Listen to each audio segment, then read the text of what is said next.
Morning, ladies and gentlemen. It's Thursday, the 29th of October 2020. We're going to pick up from where we left off yesterday. I want to go back over this first page.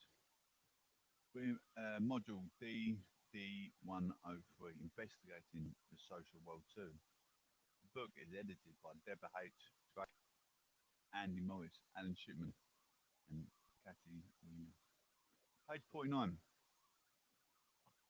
Obviously been reading. I've got went past something with a peculiar interest.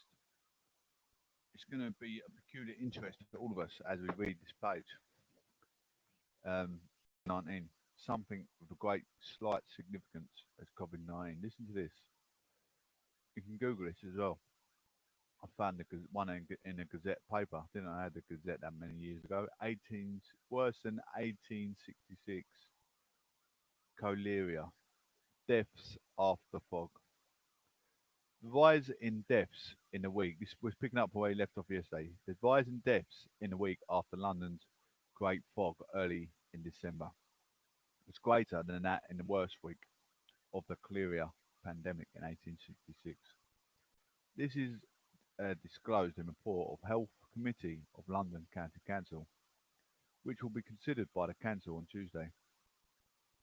The committee reports that figures recorded by the Council Observation Station at the County Hall for smoke and sulphur dioxide pollution of the atmosphere of December 7 to 8 are the highest which can be traced in records, which date back to 1932. In addition, for the 6-day period from December the 5th, when the atmospheric condition was particularly bad, the temperature remained considerably below normal. Deaths registered in London rose from 945 for the week ending in December 6 to 2,484 for the following week. The general death rate in this latter week was slightly greater than that associated with the severe fog of 1873 and was comparable with the rates experienced at the peak mortality of the major epidemics. The excess of deaths over normal per million inhabitants for the week ended December 20th, 1873. Peak of fog was 243. The excess for the week ended August 4th, 1866. The peak of the last great cholera epidemic was 426. And the excess for the week ending December 13th, 1952 was 445. The corresponding figure for the worst week of the influenza pandemic of 1918 was 785. No particular age. The sudden increase in deaths in the week ending December 13, 1952, although more pronounced among babies and the elderly, was not confined to persons of any particular age. The increase was associated almost entirely with disorders of the circulatory and respiratory systems compared with the average of the previous 3 weeks. Deaths from bronchitis increased 10 times. From influenza 7 times. From pneumonia nearly 5 times. From pulmonary tuberculosis 4.5 times. From other respiratory diseases 6 times. And from heart and circulatory disorders nearly 3 times. The attention of the Minister of Health is drawn to the statistics in connection with investigations which government departments concerned may be making. The report describes the cause of the fog as almost complete absence of the air movement and low surface temperature, which produced what is technically described as an inversion, whereby the normal upward air circulation by convection, the currents was arrested, with the result that smoke, sulphur oxides and other contaminants were increased. Don't you think that sounds very, very peculiar interest as a significance to COVID-19? Absolutely. Newspapers added to the pressure for government action on air pollution in the wake of the worst smogs in many years. On page 50 now. A very different kind of risk to human health created by modern life was much more difficult to identify. In 1956, the Japanese fishing port of Minamata gave its name to the neuro- neurological disease that eventually killed at least 3,000 people in two regions of the country. Research identified that an industrial process that had resulted in the leaking of mercury compounds into the bay was responsible. From here, the mercury made its way into human diets by travelling along the food chain into the community where fish and seafood formed a very important part of their diet and local economy. The toxic metal had gradually built up in the bodies of shellfish and fish that were consumed by the humans. It took nearly 2 decades to win the compensation for the victims. Minamata was a company town where the Chiso Corporation had huge economic and political influence. Chiso. Their defence centred on the uncertainties about the cause and effect. However, it was proven through the careful medical and environmental research and industrial pollution originating in Chiso's plants has resulted in mercury getting into the food chain.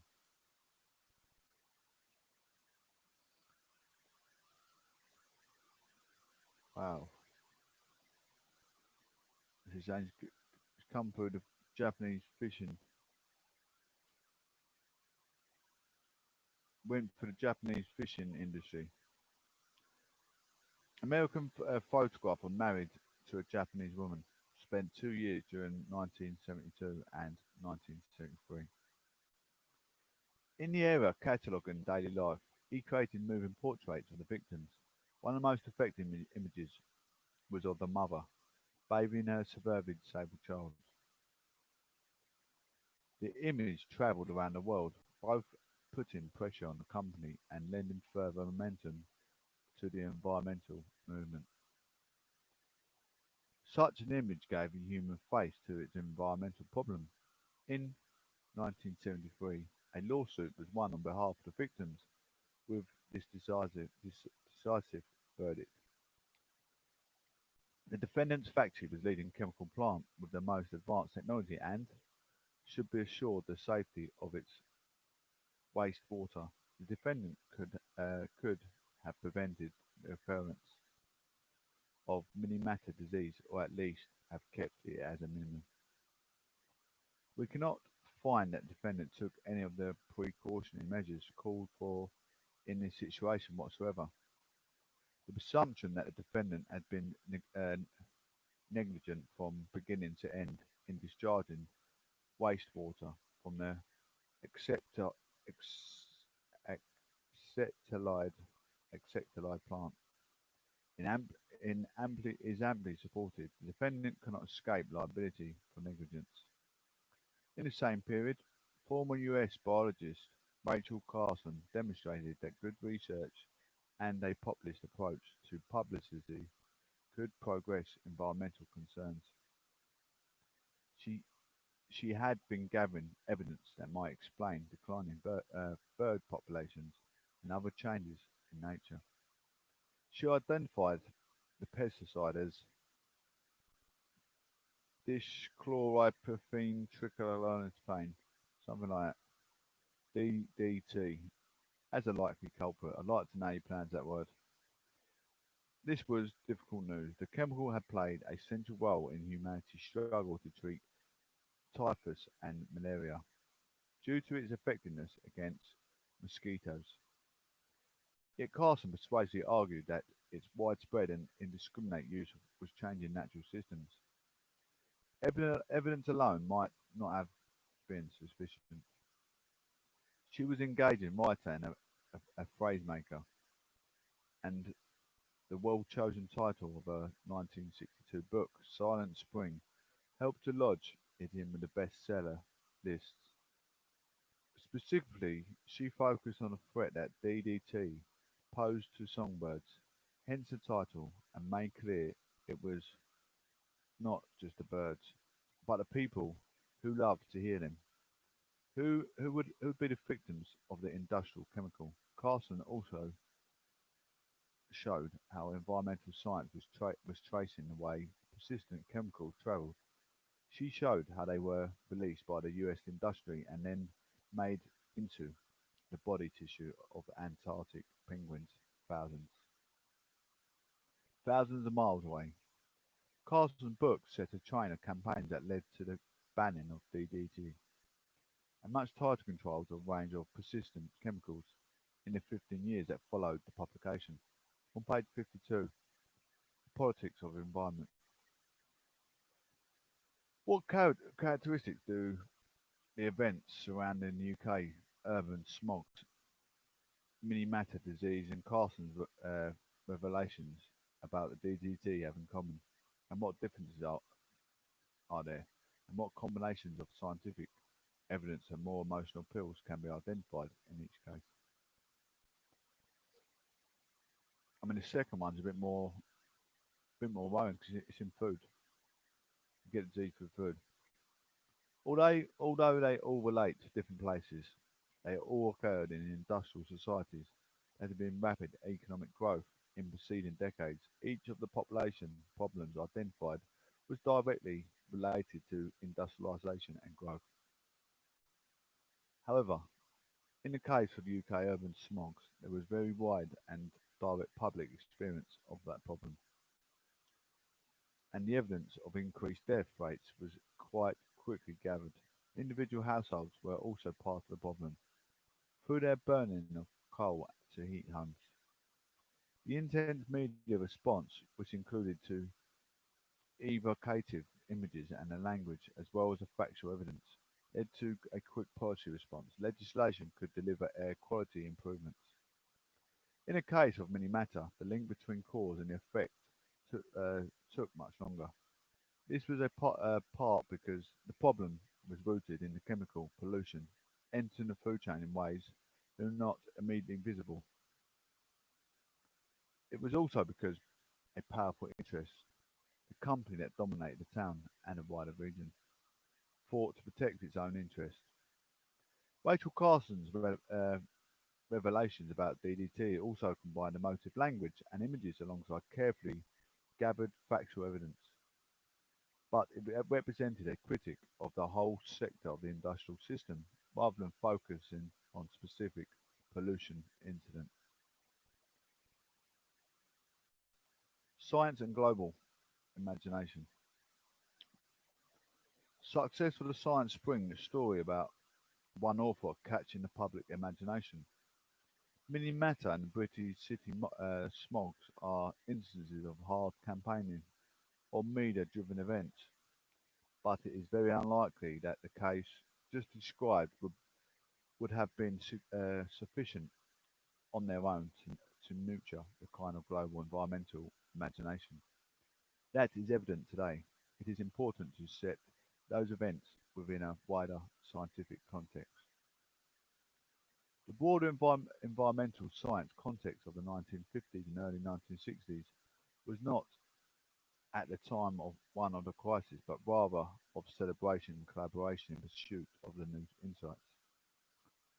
The expanded scope and capabilities of natural science research after the Second World War nourished accounts of a more independent physical world.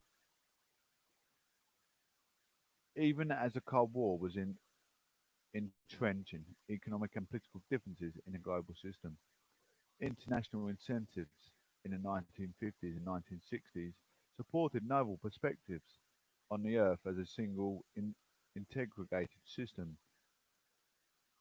with global scale dynamics.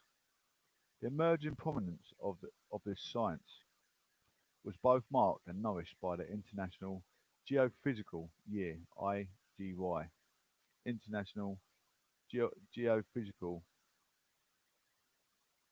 Year (IGY) of 1956-1958. The IGY was the source of much media attention, including a television special introduced by the Duke of Edinburgh. This was a scientific collaboration involving over 5,000 researchers from 61 countries. Dodds 2008. The work was met with a celebrity tone in the media, perhaps on account of the stark contrast that such collaboration presented with the precarious state of international politics and, or above all, the nuclear arms race. Exploitation of the ocean floor under auspices of the IGY paved the way that the theory of the plate tectonics. Earth science, first fully, the first fully global theory, ambitious, interrogating studies of land, sea, air, and ice, started to generate understandings of the dynamics of the global climate and prompted the earliest concerns about human-caused global climate change (IGI). Also catalysed in the scientific exploitation of space, resulting in the first photograph images of the whole Earth. The USSR launched Sputnik, the first artificial satellite in 1957, a move that started a space race and prompted that the US government to create a space agency, the National Aeronautics of the Space Administration (NASA). Sputnik's launch was a propaganda coup for the Soviet government, but also supplied valuable scientific information about the Earth's atmosphere to the global scientific community. From the late 1960s through to the 1980s, several branches of what have often come to call the environmental sciences began to produce findings that all pointed in one direction, that human societies were having far-reaching negative impacts upon the non-human natural world. This is very, very good book reading. I'm actually really enjoying this book. I don't know about you guys listening in. Page 54, Politics and Environment. Conservation was emerging as a concern within disciplines such as zoology and botany. It was becoming increasingly obvious to researchers that the animals and plants they were studying were disappearing. With their habits, human populations and cities grew, and agriculture expanded. Biologist E. O. Wilson coined the term bio- biodiversity. The term helped to sharpen media and policy interest in the researchers' work, with threats to biodiversity, including species loss. The processes where particular species were threatened.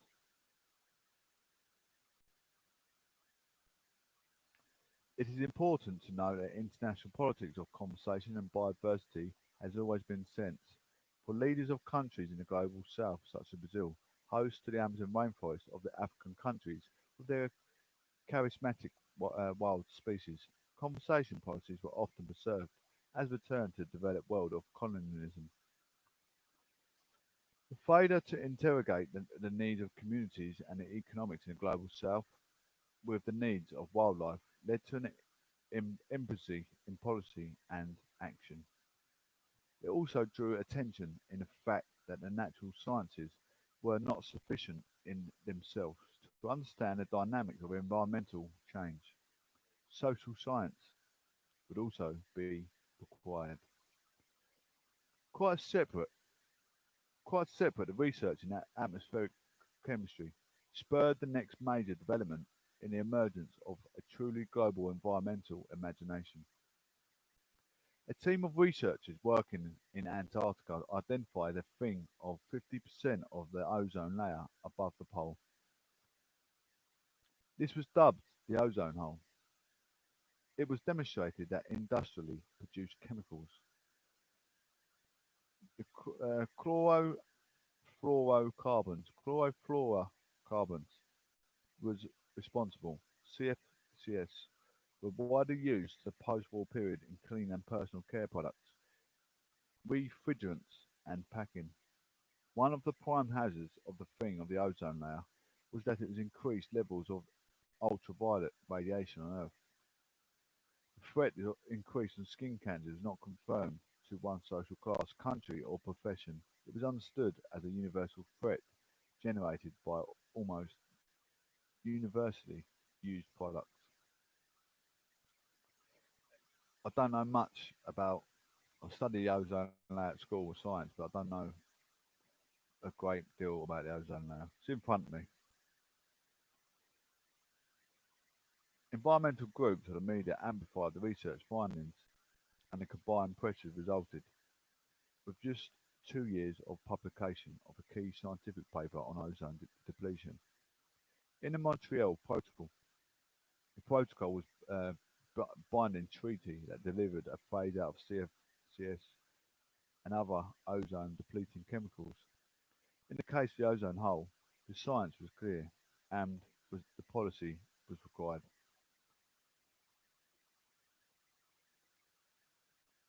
I mean, look at the ozone. I don't know. Don't know. Done nothing about it.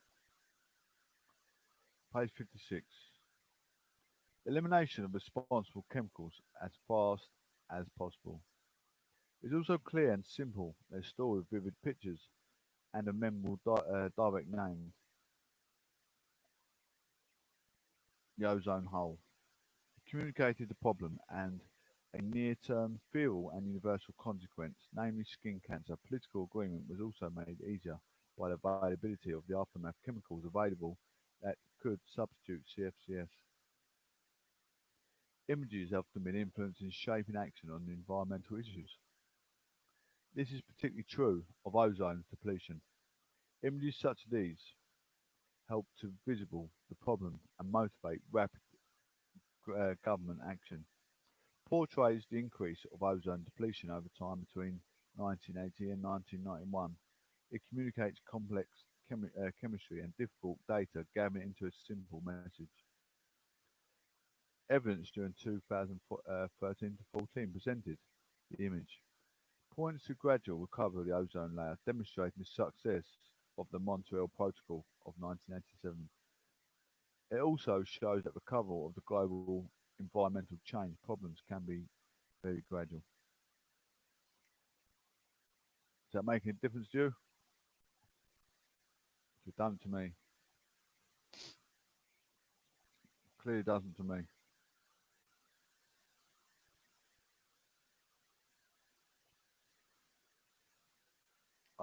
Ozone Dobson units.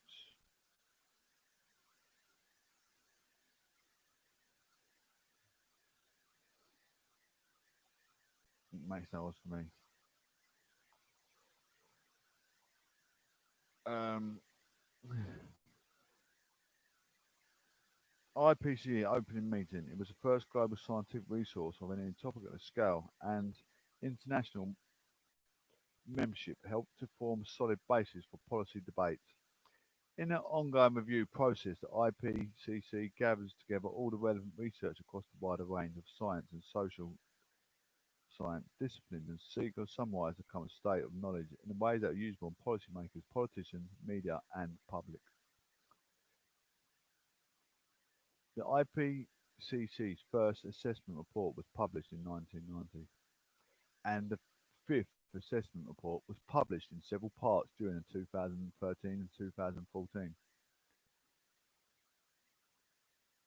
by which the IPC had become a much bigger process by then. The enormous scientific peer review process had led to the involvement of hundreds of scientists around the world working to summarise work up until 2000 of their colleagues.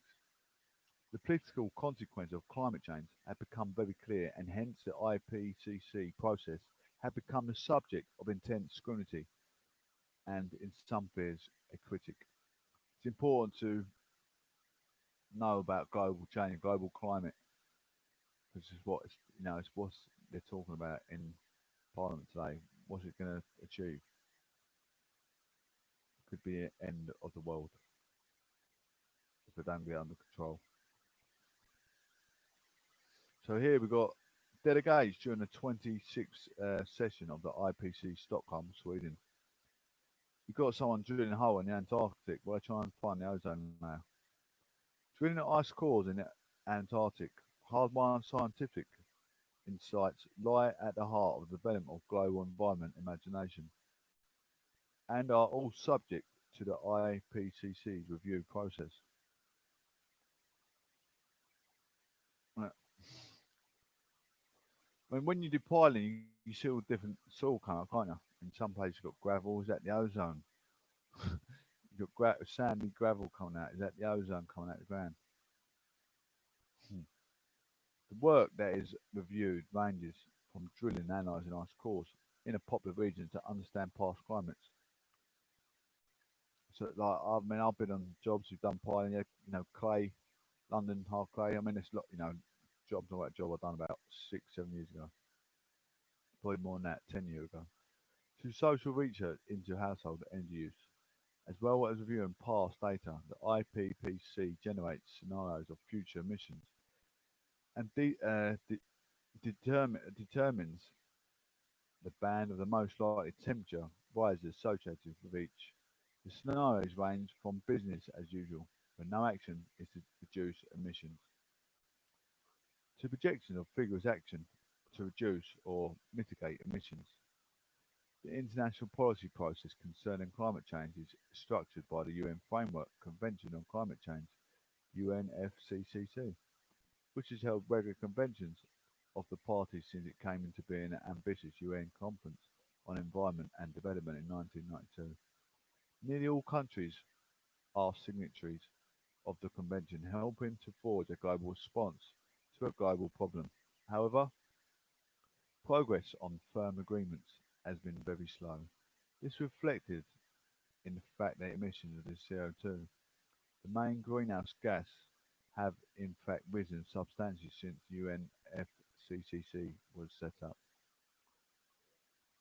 Campaigners, the media and policy communities have struggled to find ways of making people more conscious of the carbon pollution in everyday business, institutional and home life that contributes to climate change.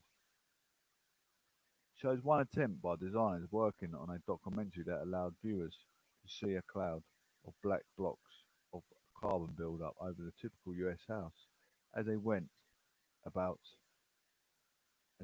about their daily lives. Appeared in 2006 BBC TV special on the climate change. I'll show you that. It's looks like an alien. Look, it looks like it's strange. Is that made specially for TV, or has that actually happened? Appeared on BBC TV special on climate change. Can we save planet Earth? Fronted by David Attenborough, and sought to make the main invisible greenhouse gas carbon dioxide easier for people to understand. Yeah, it was. Program makers. It took care to show the viewers of how simple, often positive changes everyday life could dramatically reduce the digitally created cloud of black blocks above the house. Looking at the activity what it shows you, consider whether you think it's a successful attempt to make carbon dioxide visible. Consider reasons why carbon emission reductions are difficult to achieve for contemporary political systems. Might give you a good starting point for this question. It helps to communicate how gases generated by everyday activities accumulate into the atmosphere. The graphic device is simply and effective, and represents in its colour some of the fossil fuels give off carbon dioxide when burnt, such as oil and coal. The photo shows a house, a car, a neighbourhood, all the daily activities undertake that are carbon intensive, and the global threat of climate change derives from many millions of decisions each day. Although also the consequences are not felt immediately and they are not generally felt locally in the most pollutant richest parts of the world. All these factors represent huge challenges for political systems that have developed in response to a very localized issue, regional or national, in the here and now. By the early years of the 21st century, global environmental change research had established understandings of complex interacting human environmental systems. It had been difficult to avoid the idea that individual action can lead to global environmental consequences. This marks a dramatic shift in how humanity thinks about its place in the world. The political task of responding to climate change is one of the most demanding challenges facing contemporary societies, despite regular and widespread social protests about the climate change, for example, in the New York of the People's Climate March shown. Despite significant advances in the important areas of business and policy, world response to the topic, emissions continue to rise dramatically. The following section expands on policies of climate change and explores the concept of independence. It considers the ways in which concept can make a contribution to understanding where human beings are in the world now, and what also makes some contribution to a more purposeful response to global environmental change issues.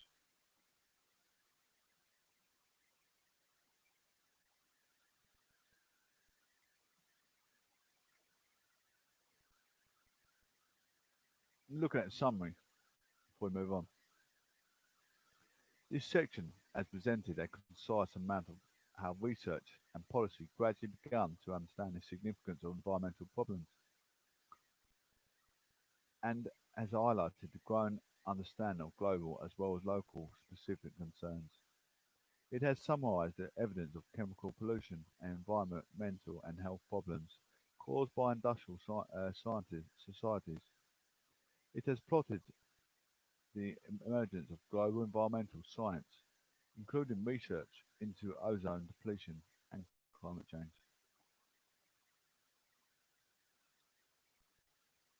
Living in an independent world, new ethics, new politics.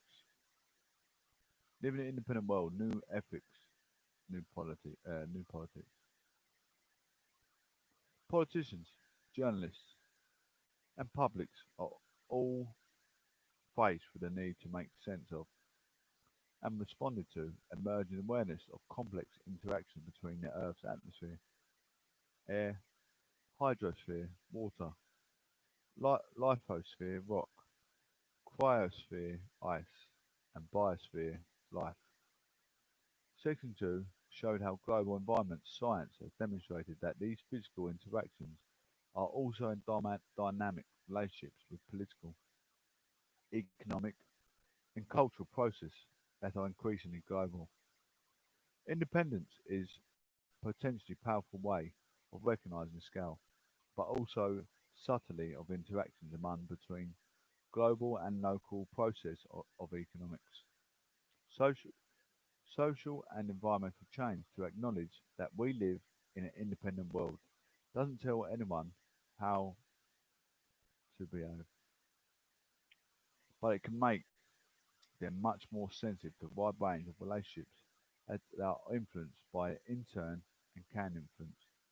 The concept of independence has been put in many and varied uses over the last century, academic, political and cultural, and must be placed in context if it's going to be useful work in the present. The summary focus on the environment related uses of the term.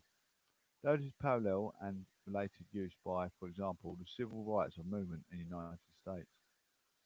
Concepts are sometimes called the basic uh, building blocks of research. Once a researcher knows broadly what question they want to study and why. Using and creating concepts, conceptualization helps to give shape to an inquiry. Concept helps to place a researcher's work within a much wider landscape of investigation and help me with both to identify and make the most of previous related research. They also help future researchers to connect and into the dialogue of their arguments. In the early 20th century, scientific ecological stands in his thinking were inseparable for certain uh, philosophical and sociological ideas. Donald Worcester's history of ecological thought points of the mathematician and a philosopher Alfred North Whitehead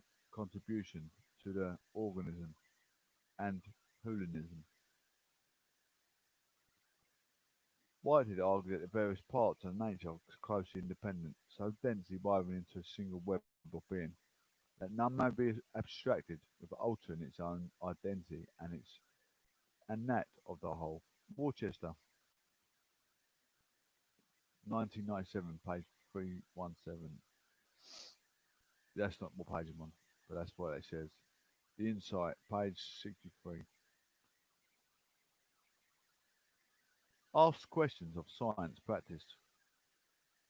But Whitehead also sought to indicate a direction for society. The urban historian and planning theorist Lewis Mumford drew on these days and those of ecological botany and had inspired his teacher Patrick Geddes in shaping his organic ideology of the 1920s. Mumford was looking for a grounded for his goal restoring communal values to United States. U.S. naturalist Walter Taylor offered support for this line of thinking with his observation observation that a little rugged individualism in nature, quoted in Worcester 1977. To describe the word independent does it not provide a simple guide to action, nor does it suggest that there is any less conflict or dispute in human affairs, but it does help to focus attention on ideas about responsibility and vulnerability. Human geographers, in particular, have tried to show interconnected geographies and histories create vulnerability for certain people and places rather than others. Independence is so much a guide to action on the ground of condition, description of humanity's state of being in the world. It is being confronted with clear evidence of the extensive state of economic, social, and ecological interrelations. Some of the problem-solving approach of the 20th century, such as the identification of problems and solutions and the technical of market fixes, seem to be inflexible to cope with the evidence that humans inhabit a dynamic and often unpredictable world, without forgetting technical, economic, and other analytical tools, and rather varied experience of getting them to work. An independent world calls for much more careful attention to interrelation and their consequences, looking and listening out for others, being responsive and creative, anticipating change, sharing, learning, behaving as if there are limits. Even if we are aware that they are more impossible to quantify, there are some of the features that may help people to thrive in an independent world. This action has understood the concept of independence and potential of the term as a mean of better understanding the current condition of human societies and their relationships with non-human natural world. It is outlined of a value of using concepts in the social sciences, more generally using independence as an example. Look at the conclusion, page 66. The chapter summarized the origins and development of environmental ideas over several centuries. Its focus in particular on the last 150 years, including the summary of emergence of modern environmentalists of the 19th century. The discussion of Morris and Thoreau's ideas showed that we were often reaction to industrialization, but also that it was quite a broad movement from the start. Discussion of national parks in the United States indicated that questions of conservation and protection can raise controversial issues about sovereignty and rights, in particular with the case First Nations. The chapter went on to describe how developments in environmental science added new impetus to environmentalism, shaping a movement that enjoyed far-reaching influence from the late 20th century onwards. Science developed to reveal global problems generated by human actions. The last section of the chapter explored the concept of independence and included a more general discussion of the value of concepts in the social sciences.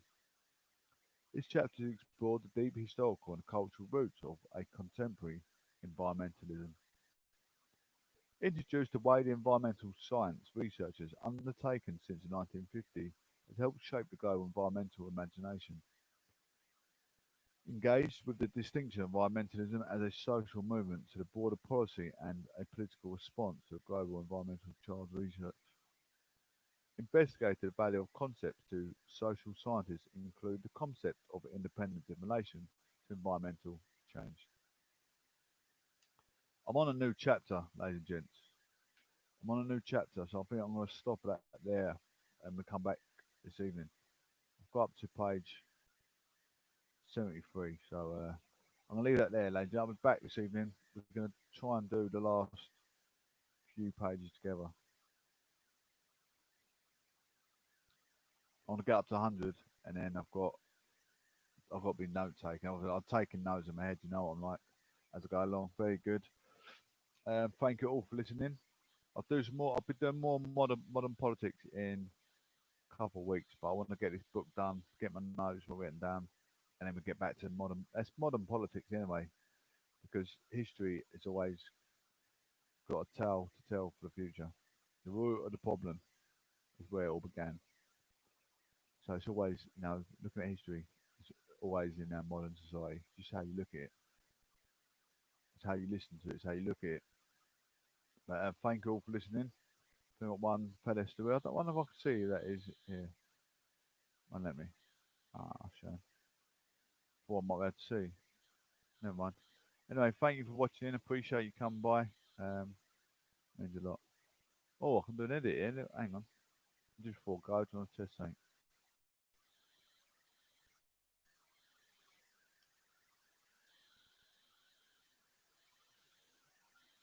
That's alright. No problems. Alright, thank you so much for coming through. Take care. Have a good day. Speak soon.